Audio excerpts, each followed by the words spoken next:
Welcome to my channel. My name is Matthias. Today we're going to talk about Volume 2 of Deadpool and his Mercs for Money. We're going to cover issues 1 through 5, where we have the return of a fascinating character, Negasonic Teenage Warhead. So without further ado, let's get into this. So Negasonic Teenage Warhead, who from this point on we're going to call just Negasonic, was created by Grant Morrison. And this character only has appeared maybe 3 times at most, very sparingly. And actually she dies in her first appearance. Her death takes place in New X-Men issue 115 way back in 2001 when we had this gigantic Master Mold Sentinel go to Genosha and just decimate all the mutant population there. So the weird thing is that in the first Deadpool movie, they pair Wade up with Negasonic. They made a fantastic team up, and since basically this character is a blank slate with a really cool name, the director had a lot of fun with this character, especially with her power set. So there was a total lack of synergy between the movie and Marvel Comics because Negasonic was still dead in the 616 universe.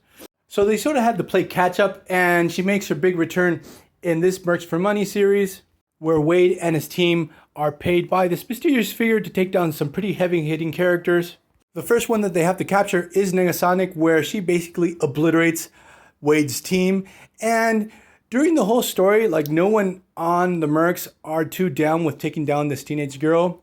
So what happens is Deadpool is able to talk Negasonic down and convince her that they're capturing her for her own good so they can help her control her powers, so on and so forth.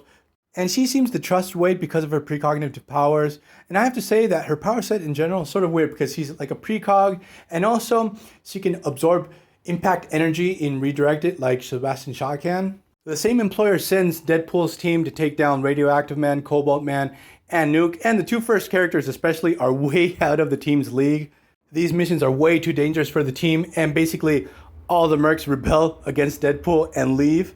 Also, none of the members of the team seem to be too keen with the employer and the company because they seem to be pretty sketchy.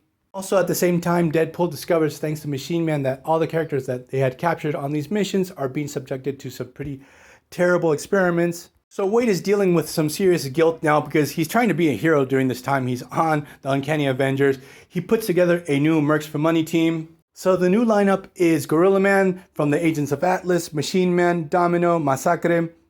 So they go in guns blazing to rescue Negasonic Teenage Warhead, and they discover that the security to the place is Scorpio and Titanium. And they discover that the person that actually contracted Deadpool in the first place is Carolina LeFay, who is the daughter to Morgana LeFay and Dr. Doom. And the funny thing is that during that time, Carolina LeFay was the main enemy to the Avengers.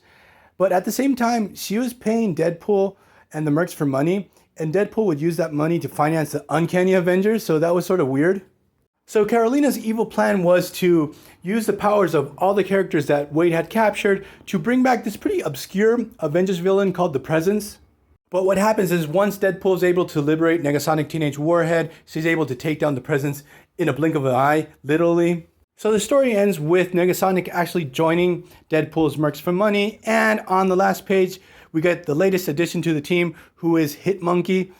So I'm going to leave this video here. I hope you guys liked it. See you guys next time. Bye.